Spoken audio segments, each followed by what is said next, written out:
সেপিয়ান্স নিয়ে আগে বেশ কিছু গল্প বলেছি। আজকে এই বইটা আমার কাছে আসলো।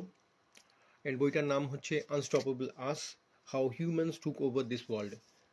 এই বইটায় হিউম্যান রেস তার শেষ 6 মিলিয়ন বছর ধরে বা 60 লাখ বছর ধরে কী করে ক্রমবিকাশের ফলে আজকে মানুষে পরিণত হলো, সেই গল্পগুলোই এই বইটার মাধ্যমে ইউভাল নোরা হ্যারারে আমাদেরকে বলার চেষ্টা করেছেন। মোস্টলি এটা কিডসদের, বাচ্চাদের বই, বিভিন্ন ছবির আকারে প্রকাশিত করা হয়েছে বইটাকে, এবং খুব সুন্দর, খুব lucid ল্যাঙ্গুয়েজটা, very easy to learn, even understand for kids mainly.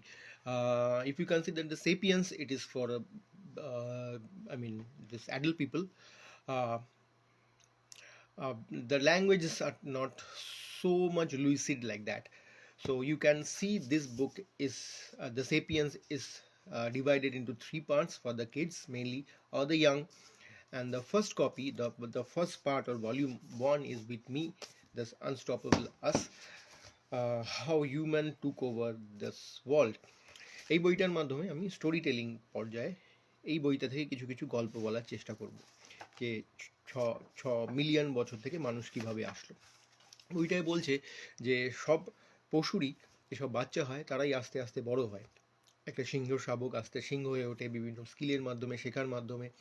তার মা তাকে শিকার করা শেখায়, সাঁতার কাটা শেখায়, গর্জন করা শেখায়, বিভিন্ন কাজ। ডলফিন তার শাবককে একইভাবে সাঁতার কাটা শেখায়, কী করে শিকার ধরতে হয় সেগুলো শেখায়। অর্কাস তো গ্রুপে শিকার করে, খুব আশ্চর্য ধরনের। মানুষ এখন রিসার্চ করছে অর্কাস কী করে একটা বরফের চাইয়ের ওপর যদি একটা শিল শুয়ে থাকে, তাহলে, বা শিল মাছ আমরা যেটাকে বলি, যে শিল যদি শুয়ে থাকে তাহলে অর্কাসরা গিয়ে দেখি সেই সারিবদ্ধভাবে সেই বরফের চাইটাকে ভেঙে দিচ্ছে, যেখানে শিলটা আর কোনো বরফ খুঁজে পাচ্ছে না, সুতরাং সমুদ্রের মধ্যে তলিয়ে যাচ্ছে। আর সেই সময় অর্কাস সেটাকে কেটে খেয়ে নিচ্ছে।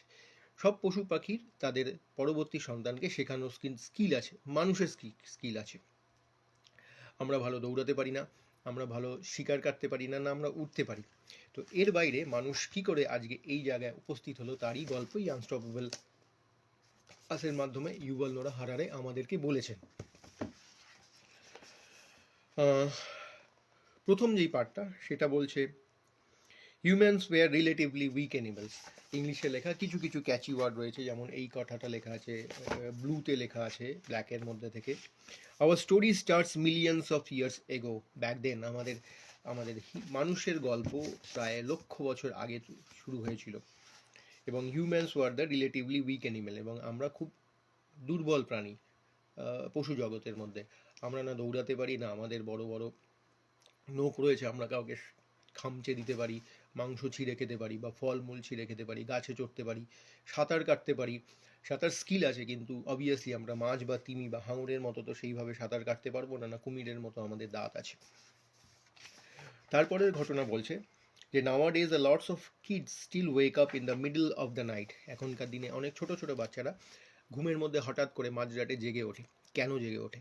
এর কারণ তিনি বলছেন যে অতীত যুগে যখন মানুষরা বনে জঙ্গলে থাকতো এবং জঙ্গলে শুয়ে থাকতো, সেই সময় রাত্রের বেলা হঠাৎ কোনো সিংহ গর্জন করে তার দিকে এগিয়ে আসতো। তার গর্জন শুনে মাঝরাতেই সেই ফ্যামিলিটাকে বা সেই হোমোসেপিয়ান্সটাকে জেগে উঠতো, বা মানুষকে, আদি মানবকে জেগে উঠে পড়তে হতো।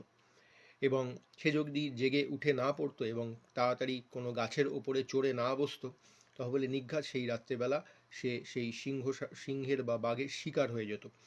তো এখন এই মিলিয়ন্স বছর ধরে, এত পুরনো বছর ধরে, যে হঠাৎ গর্জন বা সেই আমাদের কোনো ডেমন্স বা প্রেডিটার্স আমাদেরকে আক্রমণ করতে পারে, সেই সম্ভাবনা থেকেই বা সেই ভয় থেকেই আমরা এখনও, বা বাচ্চারা মাঝের রাতে হঠাৎ করে জেগে ওঠে এবং কেঁদে ওঠে, চিৎকার করে ওঠে।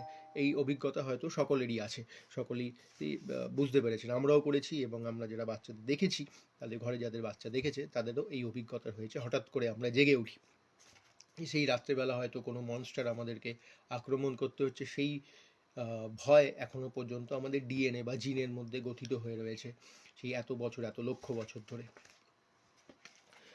তারপরে গল্প বলছে যে কোনো সিংহ বা বাঘ, সে কোনো জিরাফ বা হরিণ তাকে আক্রমণ করলো। মানুষের তো অত স্পিড নেই, অত শক্তিও নেই, সে জিরাফ বা হরিণ বা কাউকে আক্রমণ করে খাবে। মানুষ কী করতো?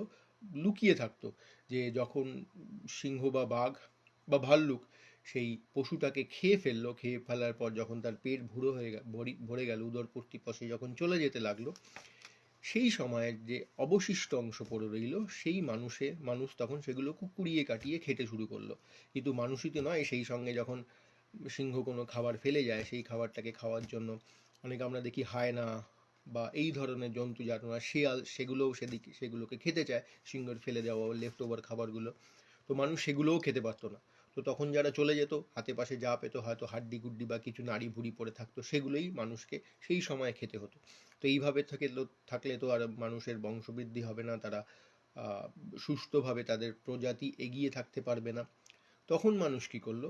তখন মানুষ বনে বনে ফল খুঁজতে শুরু করলো। সেই একই সময় মানুষ একদিকে মাংস খাচ্ছে, যখন পারছে না, স্কেয়ারসিটি হচ্ছে, কেন আমাদের এত বড় নোক নেই, দাঁত নেই, শক্তি নেই যে আমরা পশু শিকার করে খাবো। যতটাই পাওয়া যেত, বা তখন কেউ বলছে ছোটোখাটো লিজার্ড, এই ধরনের কিছু একটা ছোটোখাটো পশু পাখি মেরে, টিকটিকি বা ছোট পাখি মেরে মানুষ খাওয়া শুরু করলো। এবং সেই সঙ্গে যেহেতু সবসময় এগুলো অ্যাভেলেবেল নয়, প্যারালালি মানুষ কী করলো? ফল খেতে শুরু করলো। So they struggle and went off to search of fig. এবং তারা কিছু ফিগ, ফিগ মানে হচ্ছে ডুমুর, মিষ্টি ডুমুর, এগুলোকে ফিগ বলে। এগুলো সে খোঁজা শুরু করলো এবং খেতে শুরু করলো, বা ফল খেতে শুরু করলো। এই ফল খাওয়ার ঘটনা আগে বলেছি, যে মানুষ ফল বা মিষ্টি ফল খেতে কেন ভালোবাসে, বা আমরাও এখনও পর্যন্ত ডায়াবেটিক শুনেও মিষ্টি খেলে আমাদের শরীরের ক্ষতি হবে, তারপরেও আমরা মিষ্টি খাই। তার কারণ হচ্ছে মানুষ সেই সময় ফল খেতে শুরু করলো, ফিগ বা মিষ্টি রসালো পাকা ফল খেতে শুরু করলো। আজকে এইটুকুই, আবার অন্য সময় আবার এই গল্পটা কন্টিনিউ করবো। ধন্যবাদ।